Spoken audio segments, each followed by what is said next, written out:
Right.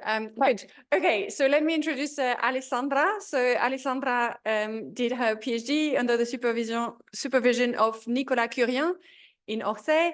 Then she came to Bath, and we were lucky to have her here. She did her one postdoc here with Alexander Stauffer, and then she went to Oxford, where she did yet another postdoc. And since then, she's had a permanent position in Pisa.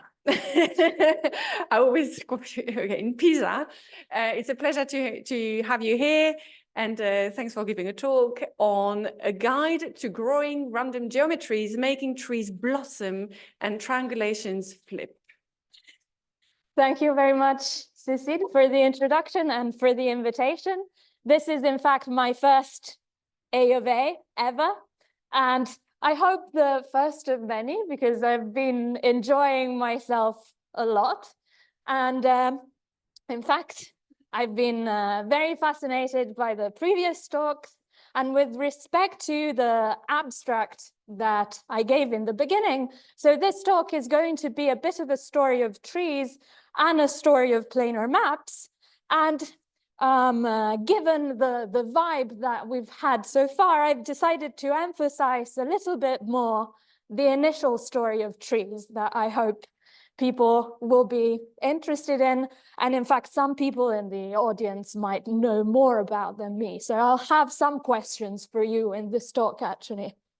So let's start with what kinds of trees I'm going to be dealing with. I'll just call them binary trees, but what I mean by binary trees is just plain trees, so not like the previous talk. Here, vertices are ordered. Plain trees whose vertices have either degree 1, their leaves, or degree 3, and we call them internal vertices. And there's one distinguished degree 1 vertex that I call the root. Now, in fact, I won't count the root among the leaves. I will say that the size of a plain tree is the number of its internal vertices. So I will say that a tree of size n has n internal vertices, n plus 1 leaves. And of course, the number of binary trees of size n in this sense is the nth Catalan number, because a binary tree of size n is really a pair of given by a left binary tree and a right binary tree, whose sizes sum up to n minus 1. Okay, in fact, small comment, I will also mention later just k-array trees, which I will intend in the exact same sense. So replacing that 3 by k plus 1, and of course, you can enumerate k-array trees, let's say, almost as easily, right? You get not exactly the Catalan number, but the 2 in the binomial coefficient is going to be replaced by k, and the coefficient of 1 in front of the n in the n plus 1 is going to be replaced by k minus 1. But this will happen later. Now, what else do I want to say? Well, I'll be taking uniform binary trees in the sense that I want to sample a uniform element of my set curly Tn. And of course, really, I think most of you will be familiar with results about what a uniform random, let's say, binary tree looks like for n large. One direction you can go with this question is that of taking a scaling limit for these trees. You can rescale them by the correct scaling factor that turns out to be square root n, and obtain actually a random compact metric space that's a random real tree. That's let's say, the Brownian continuum random tree of David Aldous, or maybe a scalar multiple of it, depending on what your favorite rescaling actually is. So I won't go into this. I'll reference results about what happens in the scaling limit, but only in passing. Okay, now let's get to the main type of question underlying this talk, suppose you actually want to grow these uniform binary trees, small tn. By which I mean, well, I'd like to have a coupling of my tree Tn uniform and my tree Tn plus 1 uniform, so that Tn is a subtree of Tn plus 1 in the sense of rooted plane trees. So in other words, what I'm saying is, can I actually pick a random leaf of my tree Tn, let's say, for example, according to how much sunlight it gets, and then grow a pair of new leaves, making that leaf into an internal vertex, and have that, if the distribution of my tree was indeed uniform among all possible binary trees, then this new tree is also uniform. Now, this is not quite a trivial question in the sense that, for example, if you do the obvious thing and just have the sun shine on every leaf the same amount, so you pick a uniform leaf, of course you don't get a uniform binary tree, right?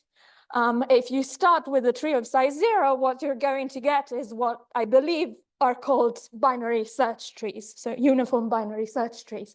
And indeed, it's quite natural, if you think about it, that the height of the tree, if you do that, is going to scale like a constant times log n, and not like square root n, which is what we wanted. And indeed, that already sort of tells you that the actual sun that the leaves get should depend on the shape of the tree, and taller leaves should get more sun, which makes sense, actually, right? And so the answer to this, this initial question is indeed positive, and it's given in a nice paper by Lukshak and Winkler from 2004. And in fact, they answered this question in the positive for K-ary trees more generally.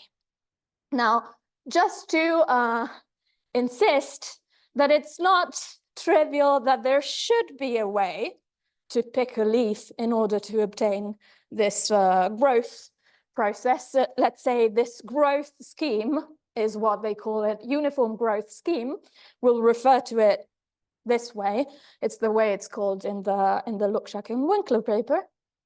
In fact, there's a very nice counterexample to this by Svante Jansson for certain conditioned Bienemé-Galton-Watson trees. So it's not true for any sort of conditioned Bienemé-Galton-Watson trees. Now, let's go into a bit more detail and try to figure out a bit more about what that measure that we want to put on the leaves is going to look like.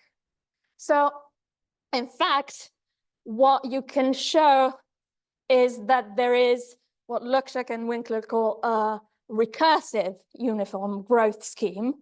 That is, you could quite naturally decide that you want to pick your random leaf by exploring the binary tree from the root.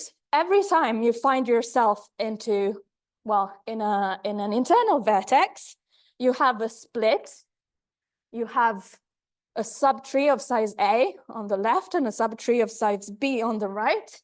Now you want to go and pick your leaf into the left or the right subtree according to some probability that only depends on the sizes A and B, right?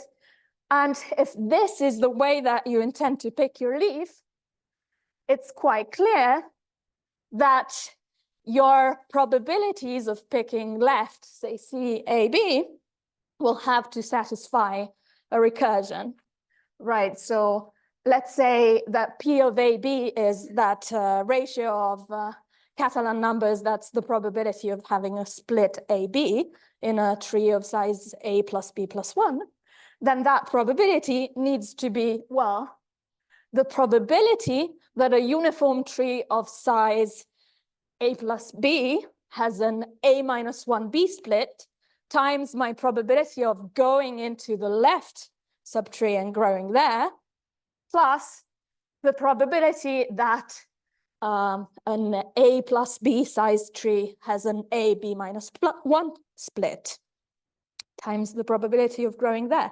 Question? Where? Yes, it's a recursion on C, and these P's are just the probability of the splits. So they're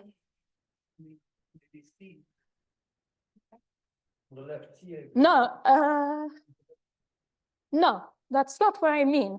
I mean that if since I want my grown tree to be uniform, then I need that, well,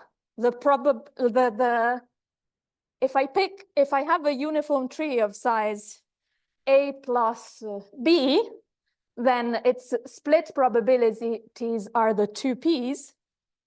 And I go into the left with a certain probability, into the right with 1 minus that probability.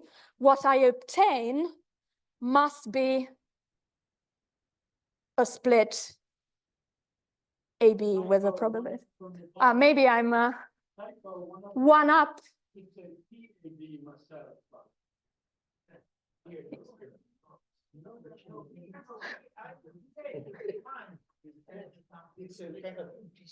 Yeah.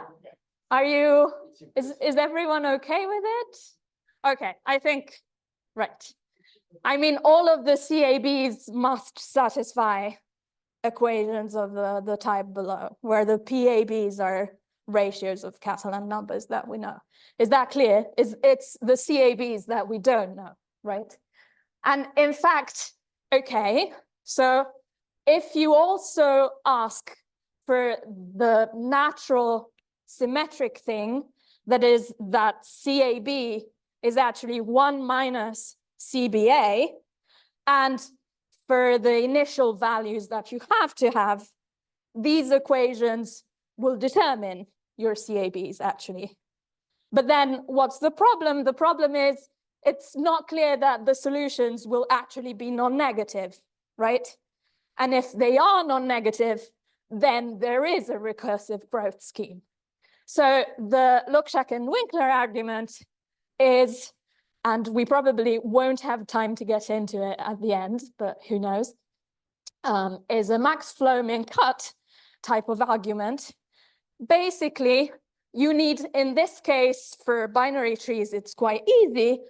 You just need the PABs to satisfy certain inequalities. And in fact, it's enough for the ratio of successive Catalan numbers to be increasing as you increase n. But, okay, they don't give in their paper a closed formula for these CABs. And in fact, something that here I'm attributing to Alessandra Stauffer and myself, I'm not aware of it having appeared elsewhere before, but if you are, please let me know and I will give credit. So of course, something you could do is guess what the CABs should be, which is what I did. And then it's easy to prove that those CABs are the right ones, the ones that work, right? Now, the expression here is quite nice and easy. Something I'll mention already is that, well, the max flow min cut argument does not give you expressions for the case of k-array trees. And I've been trying to naively guess again and failing in that case. So some of you might have tools that would allow you to maybe make more educated guesses than mine, or show that there isn't such a nice closed formula. I'd be very interested in any potential information on that. But so something I wanted to also tell you is that there's a very, very nice way you could describe very well. pretty nice way you could describe these CABs via a game. So in fact, these are what you'd obtain by deciding into which tree you're going to go exploring by having the two subtrees play a best of three match, one against the other. And now you're going to give the left subtree a number of tokens that is its total number of vertices. So in fact, 2a plus 1, this is going to be 5 in the case of that subtree, and I think 9 for the right subtree there. Okay, and you're going to play a game where a single round will be won by left with probability proportional to its number of tokens, and by right with probability proportional to its number of tokens. Okay, now notice, by the way, that if what you wanted to do was pick a uniform leaf, you would actually, instead of taking 2a plus 1 and 2b plus 1 tokens, just take a plus 1 and b plus 1, the number of leaves on each side, play one game, and then you're done. And you decide that way whether you go left or right. In this case, instead, well, here, in spite of the odds, left has won. It had probability 5/14. We're gonna give it a reward. That's an extra token. And we're gonna play again with this new number of tokens. Now, in this case, let's say left lost, probability 9/15, and we give an extra token to right. And, well, left won again. And so overall, left is the winner of this match. We move into the left subtree.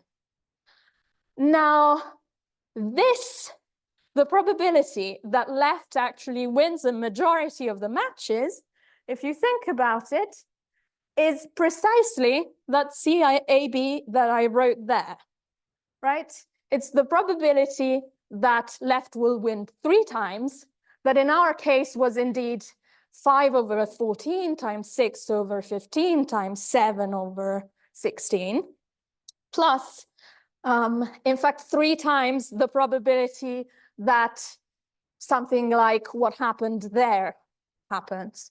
So 5/14, 6/16, and 9/15, right? And if you sum these two things, you get C of AB. Now, question for you. Of course, this is a proof that this process actually grows your tree uniformly. Do you have a better explanation than this, the fact that it just works? Some more bijective idea of a nice construction you might make to explain this best of 3 structure? I don't yet. So in fact, okay, let's say we just play these best of 3 matches until we hit a leaf, and then that's where you grow.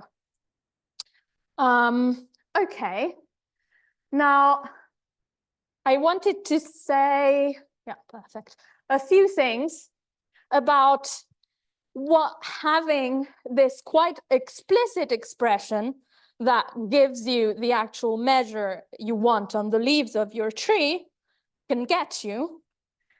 You can ask some natural questions about what this leaf growth measure, nu n, on the leaves of your tree Tn will actually look like. That's a uniformly sampled tree with maybe around 200 vertices, I think, with the leaves color-coded according to how likely they are. But let's maybe make a bit more clear what is happening. So now the area of the circles is proportional to the weight they get from the leaf growth measure. And from this, it's already pretty clear, I think, that this measure will charge a quite small set of the leaves, mainly. And it has quite fractal-like properties. So with in joint work with Nicolas Curien and with Robin Stevenson, we've started investigating this measure, and we've been able to say some things. For example, so this proposition tells you basically that for a very large tree, your leaf growth measure will be mostly supported on a set of n to the gamma leaves, where gamma is about 0.8 and is that very explicit number. But in fact, so if you pick a leaf according to nu n and look at what its measure is, this all happening in a uniform tree Tn, of course, then typically its nu n measure will be about n to the minus gamma.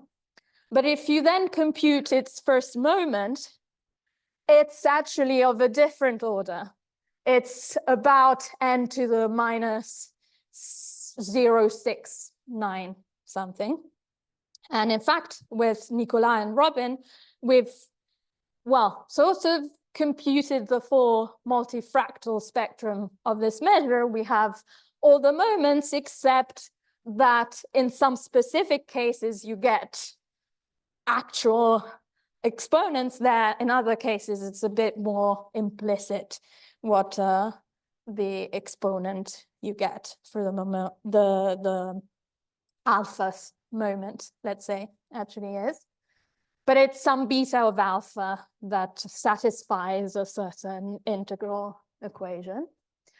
And just to say a few things you can do really quickly, well, you can actually pass to the limit and describe a limiting measure which is concentrated on the leaves of your Brownian CRT.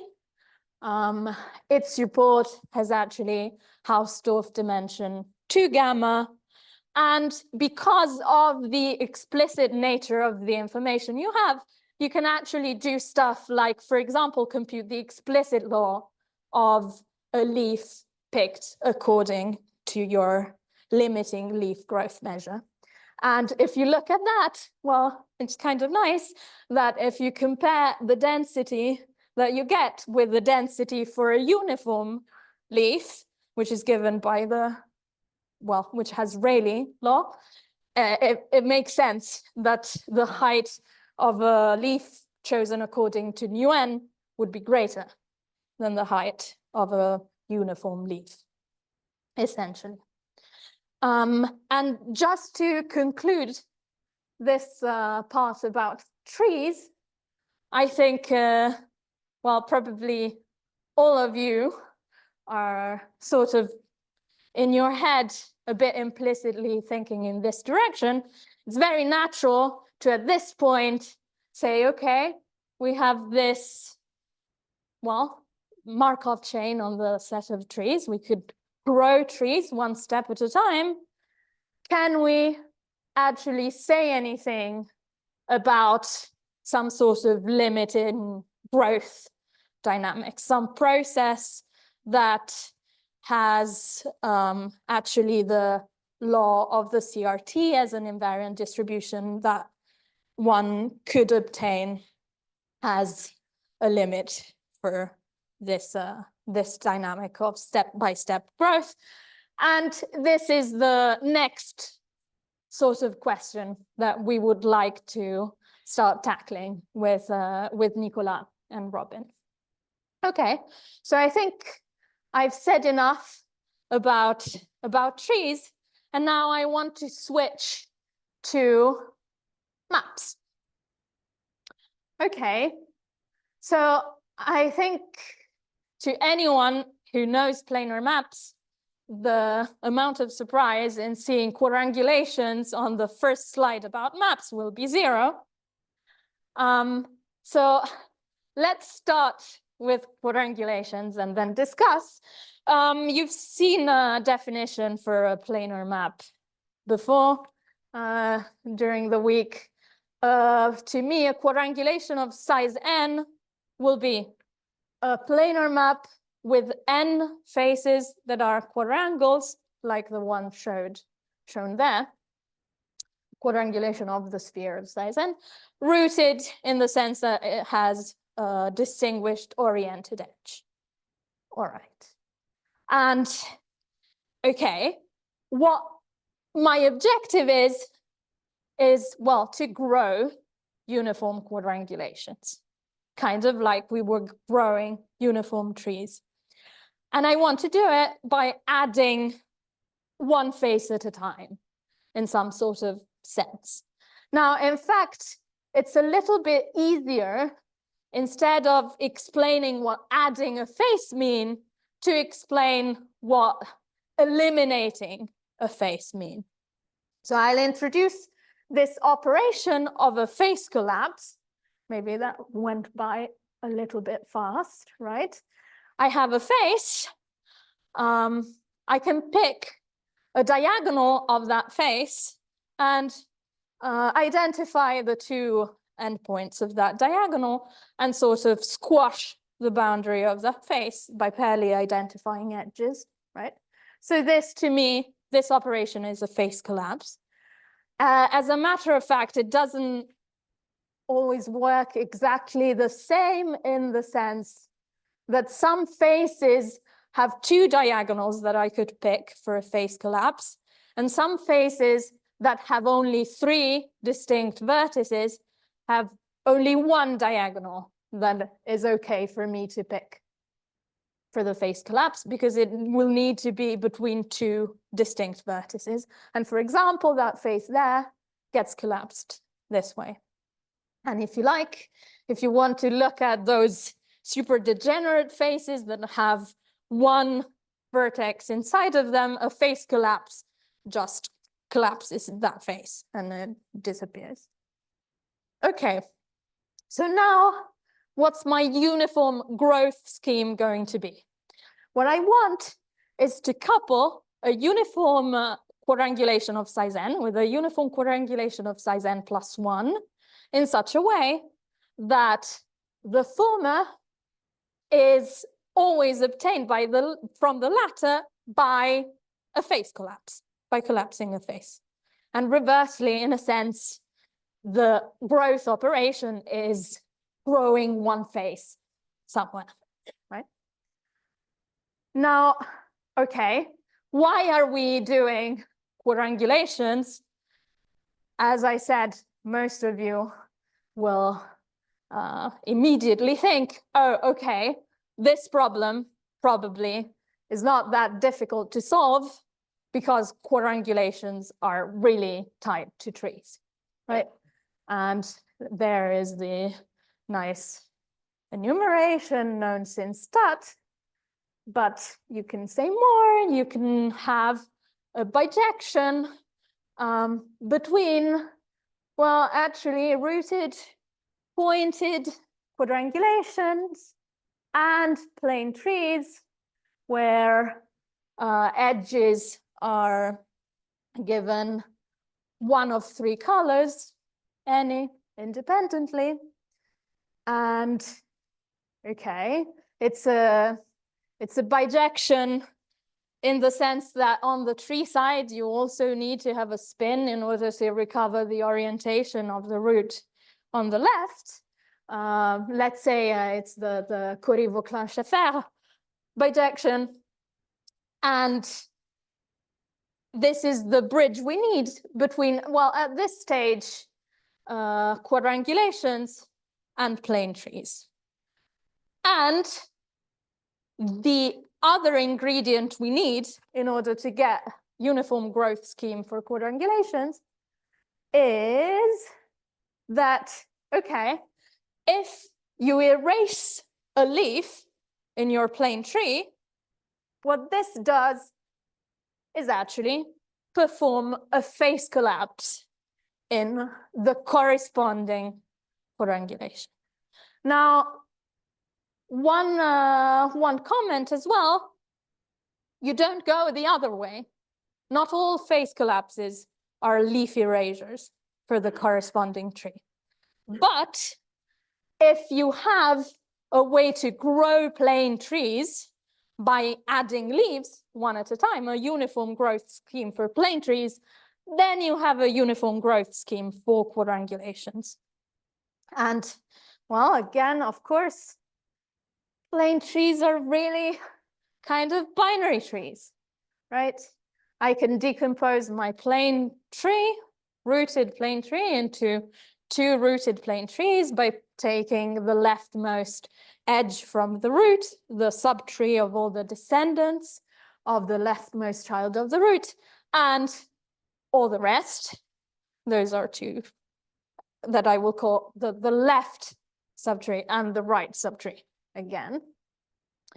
And what's important to note, that the inverse operation of our growth operation on binary trees, that I still call a leaf erasure, but what I mean at this point is pick a cherry, two sibling leaves, and erase them. Well, that corresponds to a leaf erasure on the corresponding plane tree. Now, again, note that the reverse is not true. Not all leaf erasures on the tree are leaf erasures on my binary tree, because I'm forced to basically erase a leaf that is a rightmost child because of this correspondence. Okay, but then erasing or growing, well, whatever, I have my coupling, right? So if there exists a uniform growth scheme for binary trees, and we know there is one, then there is a uniform growth scheme for plane trees and for edge 3-colored plane trees, that's fine. And thus there exists a uniform growth scheme for quadrangulations. So this, in fact, I wanted to take a second, oh, it's pretty early, yeah, that's right, to give you a little bit of motivation for why with Alessandra AofA, we ended up considering these uniform growth schemes for planar maps, because we were coming from a quite different direction. And what we were trying to investigate was actually edge flip Markov chains on planar maps. So for example, let's do quadrangulations and consider your favorite quadrangulation of size n. Let's define a Markov chain on the state space Qn by saying, okay, I'll just pick an edge uniformly at random. And what I'll do is look at the two quadrangular faces that are adjacent to it. In fact, I'm already cheating here because there's the case that there's only one face, but it's not very important how you deal with it. And okay, let's say I erase my edge, and now I see a hexagonal face there. I'll insert a new edge, and I'll pick one of the 3 possible edges that separate my hexagon into quadrangles, each with probability 1/3. 1/3, 1/3, 1/3. This to me is an edge flip. If I start performing edge flips, it's not difficult to see that the law of my Markov chain after t steps will be increasingly close to the uniform measure on Qn. And the sort of question you want to ask is, well, how long does it take for it to become close enough to uniform? And okay, so in particular, what we did with Alessandra was give a polynomial upper bound for, let's say, a way to gauge this time that's taken to get close to uniformity. Let's take the relaxation time. We gave upper and lower bounds for the relaxation time of this chain. And something that I wanted to briefly mention, okay, is that for the lower bound, which is much easier, Why was it n to the 5/4? It had a factor of n that comes from the simple fact that picking each edge has probability 1/2n, whatever it is. And then that n to the 1/4 is, well, the correct scaling factor for random quadrangulation. What was square root n when we were dealing with trees before? And our conjecture is that n to the 5/4 should be the correct order of the relaxation time. As you can see, the upper bound that we can give is very far off, okay? And it contains a few ingredients. Basically, why were we thinking about growing these objects by adding one face at a time with uniform growth schemes? Because what we sort of developed was a recipe that with little ad hoc work with the combinatorics of the model, given a uniform growth scheme, would give you an upper bound for the mixing time of the edge flip chain that's of order, well, I separated that n and n squared that make n cubed, just because the first n is again an unavoidable thing that comes from the probability of a single flip. The n squared is the only bit in there that within our method could clearly be improved. Our method involves building probabilistic canonical paths, and that's an estimate for the length of these canonical paths, but mostly they're quite a bit shorter than n squared. And then if you have these growth schemes that allow you to build these canonical paths in a certain sort of standard way, what you get is a factor that is the polynomial correction for the asymptotics for the enumeration of quadrangulations. So in the case of quadrangulations, you get that n to the 5/2. And that comes from this method using the growth scheme. Now, of course, you can do flips on all sorts of different maps and similar things to flips on trees. And the sort of original, oh no, I left a thing that's wrong there, unfortunately. Ignore the estimate for the relaxation time of the triangulation walk, which is wrong. But the original problem we wanted to sort of try to approach was that of estimating the relaxation time of the edge flip chain on triangulations of the n-gon. And this is a well-known, it's a well-known open problem by David Aldous to actually give the correct order of the relaxation time, which should be, in fact, n to the 3/2. There's a lower bound, and in fact, the best upper bound now, I'm not quite sure. There's a recent paper from a couple of years ago that improved an upper bound that I believe was n to the 4 for the relaxation time from Meckshine and Tetali from the 90s. But 3.75 is irrelevant, doesn't it? It came from another slide. Okay, right. And if something that you were interested in was the triangulation walk, for example, you might, rather than wanting to do flips on quadrangulations, at least pick as a generalization simple triangulations of the sphere. Can you show lower and upper bounds in particular for the relaxation time of the edge flip chain on the triangulation of the sphere? And now that I've given you a little bit of this story, let's go back to attempting to make uniform growth schemes for various of these classes of maps, knowing that in fact they will also give you a polynomial upper bound for the relaxation time of this Markov chain. Okay, so let's do the next easiest thing quite quickly. That is, let's attempt 2p angulations of the sphere.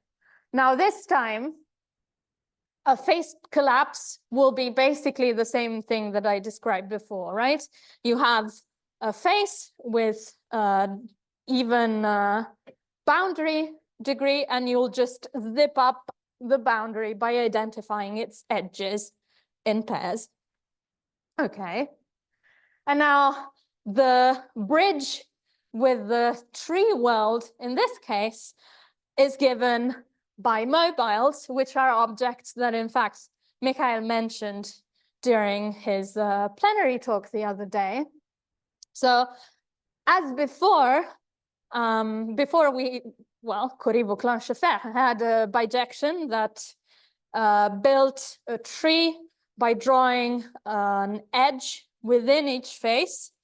This time, each face corresponds to one of those sort of star structures, a black vertex with 3 white vertices connected to it. And then the white vertices can be identified to each other. And in order to then be able to recover the 2p angulation, you'll need, well, before we had 3 possible colors for the vertices of the corresponding plane tree. Now you have a different number. And as before, in fact, this whole comes from pointing your map in a certain vertex, computing graph distances to that vertex, and then coloring your black vertex that corresponds to a face in a way that represents, well, whether graph distances to the pointed vertex go up or down by following the contour of its corresponding face.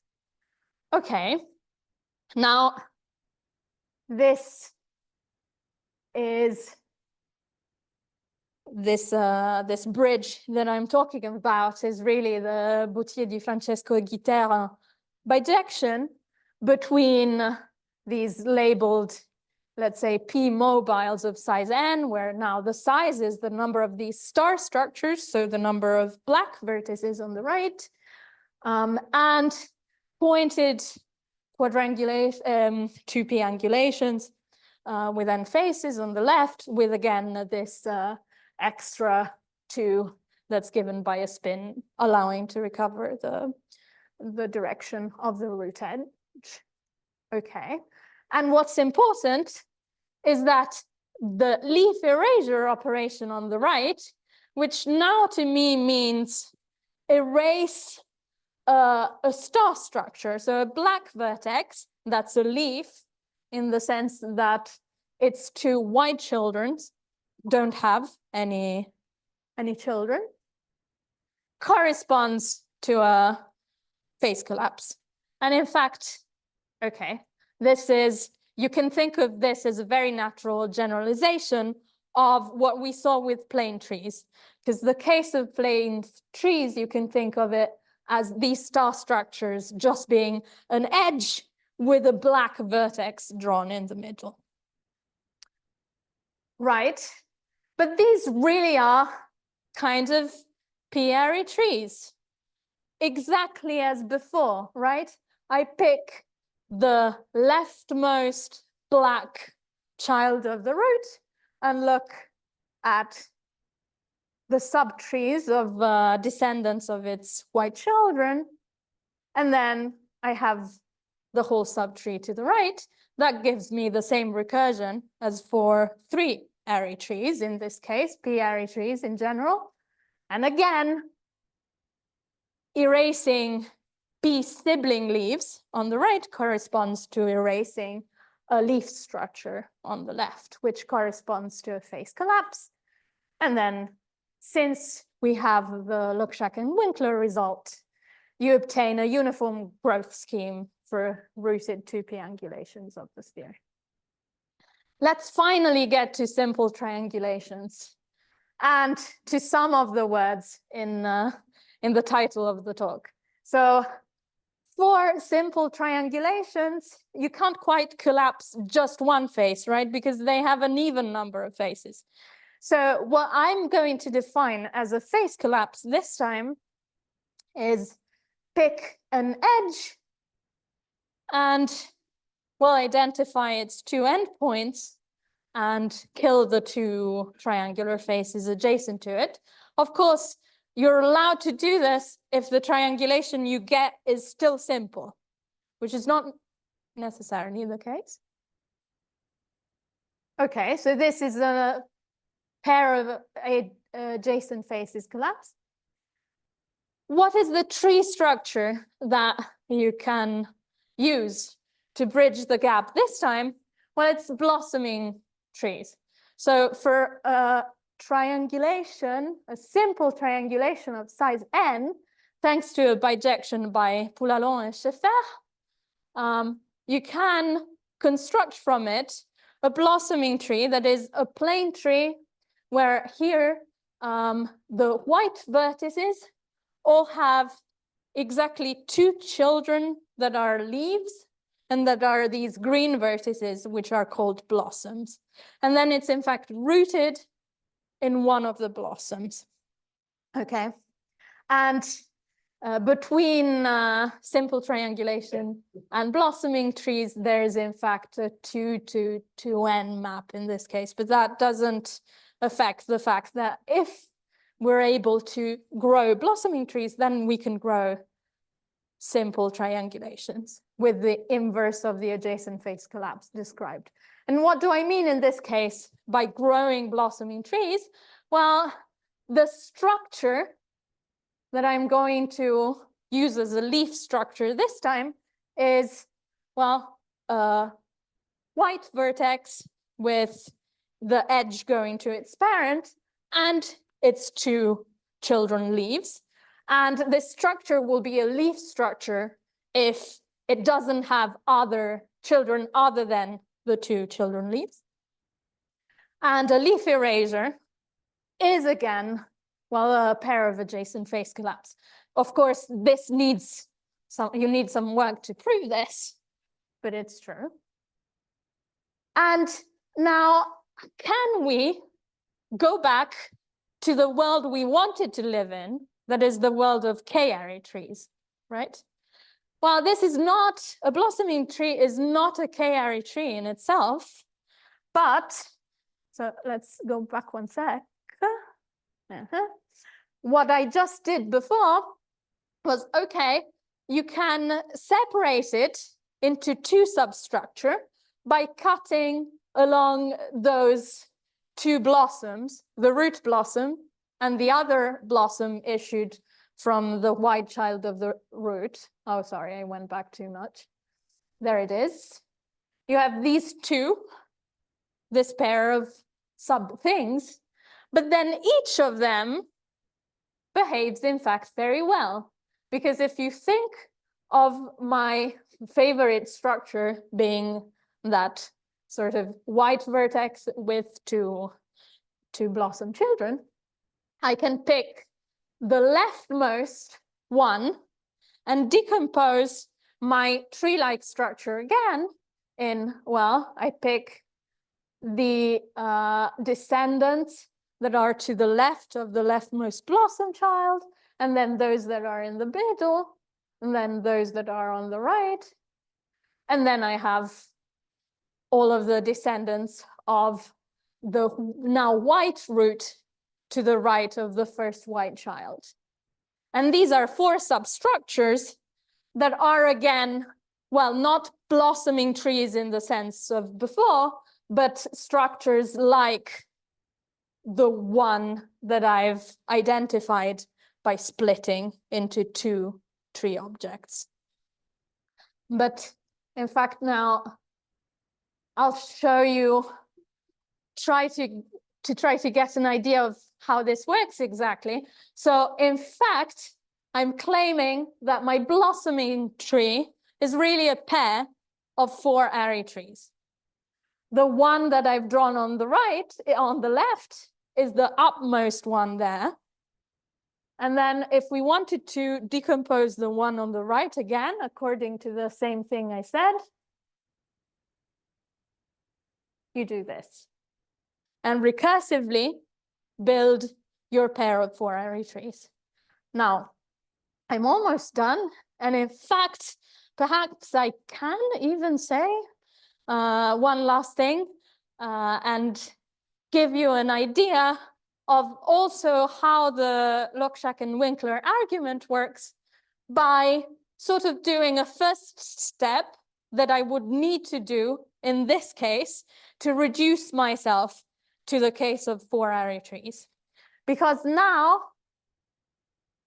erasing 4 sibling leaves on the right is naturally the same as erasing my leaf structure, one of my leaf structures on the left. Okay, eventually I can go back to triangulations as long as I can make a uniform growth scheme for my pair of 4 array trees. And what's the objective here? Well, basically the same as before, right? What I want to do is be able to choose whether I'm going to grow a leaf into the top tree or into the bottom tree.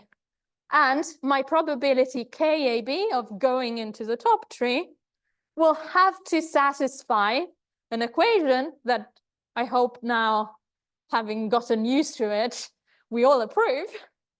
That is essentially the same as before. I need to have the probability that the top and bottom tree have certain sizes A and B be the sum of these two probabilities biased by the probability of going up and the probability of going down.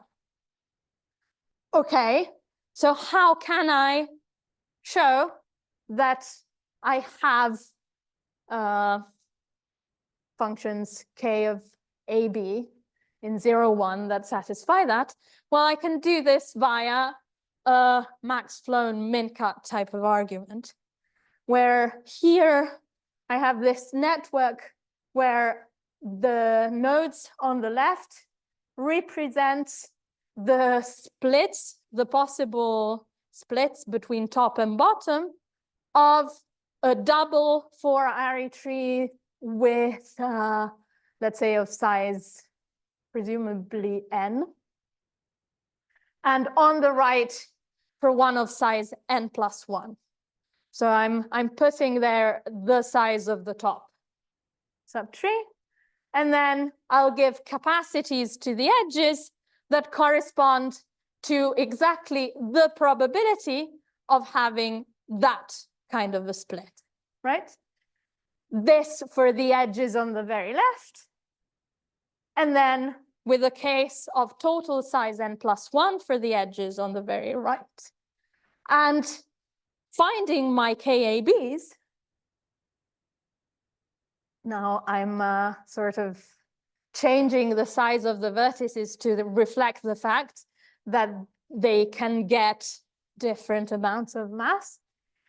Finding my KABs corresponds to finding a unitary flow in this network from the source on the left to the sink on the right, assuming that whatever in the I can just put infinite capacities on the edges in the middle. No more than 1 mass is going to flow through them anyway. But yes, so is there such a unitary flow is the question. And then, well, by the max flow min-cut theorem, I can just look at all the cuts. So I pick a set of vertices in this network that includes the source, but does not include the sink, and compute its value by looking at the sum of the capacities of edges leaving that set. And the size of the maximal flow is equal to the minimum capacity of the cuts. So if I'm able to control the capacity of these cuts, and in particular how small it can be, then I can say that I have a solution. And the way you do it actually is, in fact, if a cut has minimal capacity, then it is on that form above. It is the top A vertices of the second column and the top, say, A+1 vertices on the second. And the minimal cuts of that form actually have weight 1 exactly, which tells you that there's a unitary flow, and so a viable choice for your KABs. And so a uniform growth scheme for rooted simple triangulations of the sphere. And with this, thank you very much.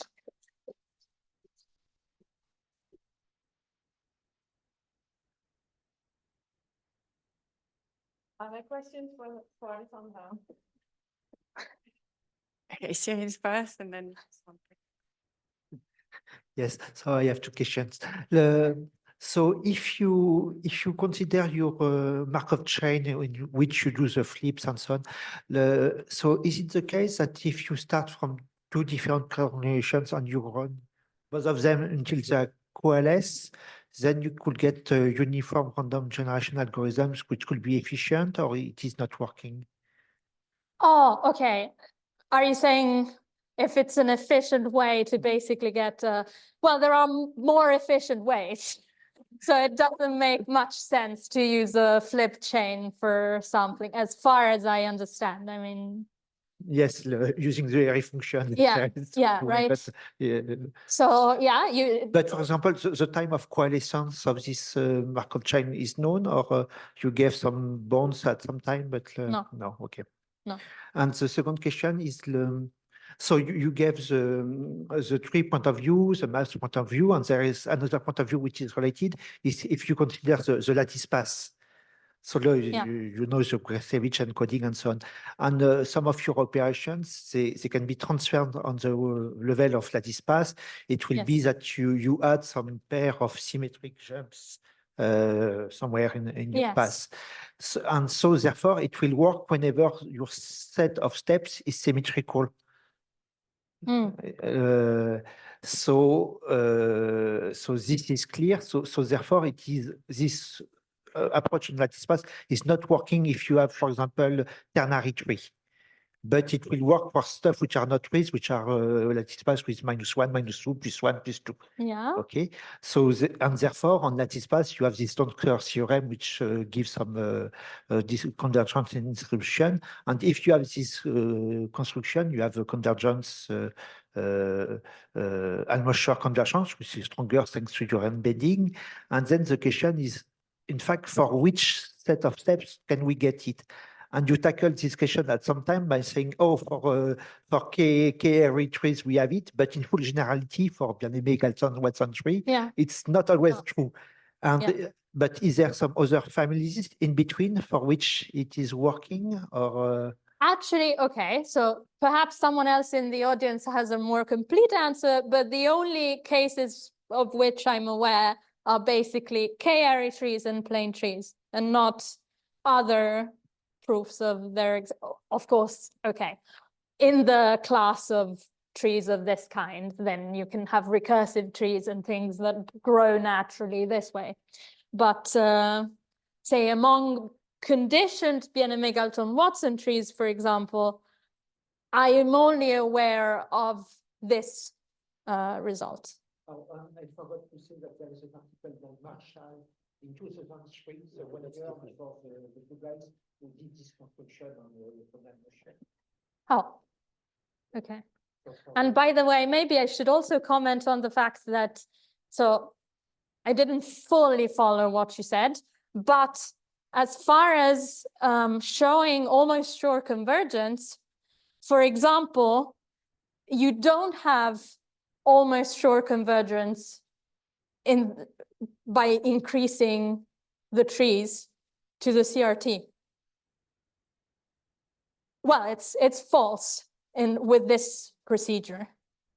Actually, if you take, let's say, let n go to infinity, take a sequence that goes to infinity more slowly than n, look at your tree Tkn and your tree Tn, which are obtained one from the other from growing this way.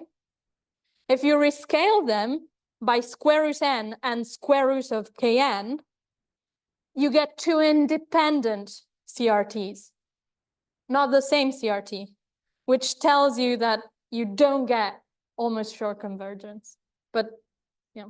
So you converge in a different sense locally, right? You'll converge to the... Yes, locally, sure. You'll converge to the, yeah, precisely. Question at the back. Okay, yeah, I think this overlaps with Cyril's question. So I also want to go back to random trees. So when I worked on this problem, which was almost 20 years ago, I remember it was in a nice conference organized by Luke in Barbados. Then the only positive result known was the Luchak-Winkler result, with, as you said, binary and k-area trees. So did I understand correctly that you can also now grow plane trees? Or Well, you use plane trees, but in a way I didn't really understand if you use them as a tool for your maps, but can you grow them in the same way? So it depends what it means in the same way, but the way that I'm growing plane trees is, in a sense, the trivial way using just the Luchak and Winkler construction for binary trees. So growing a binary tree at a leaf via the standard bijection will mean indeed adding a leaf to a plane tree. And that's what I'm using. Okay. But of course, that means doing something that is not picking one of the children of the vertex you're at with a certain probability, but using the recursive structure of plane trees that mimics the one of binary trees. So this result essentially is the one from Luchak and Winkler, and I'm not aware of different ways of growing plane trees. So you can grow them, but it will not be recursive in the way you defined it. Precisely. Okay, fine, So, thank you. Yeah. And yeah, it's a bit the comment that I made before, in the sense that, for example, you will always grow a rightmost leaf and not a leaf anywhere else, because the cherries of the binary tree will correspond to leaves that don't have any right siblings. One last question here. I also have a question about the Markov chain as well. So for the upper bound, you said that there is the n factor and the n to the power of 5/2 factor that you cannot get rid of because of the structure of the problem. So to get to the exact bound that you conjecture, which is 5/4, how would you imagine turning the n squared to nearly n to the power of -2? I mean, so what's pretty clear is that this method we have, I think it's nice in the sense that it does give you polynomial upper bounds in many cases where no polynomial upper bound was known, but it really has no hope of giving you even decent polynomial upper bounds. In general, the method of canonical paths rarely actually gives you sharp upper bounds. Sometimes it does. And in this case, this construction, really sort of involves destroying your whole map or tree and reconstructing it from scratch. And that will give you a very bad estimate, but polynomial. So Thank you very much. Okay, I suggest we keep all the other questions for later, and thanks, Alessandra, for the nice work.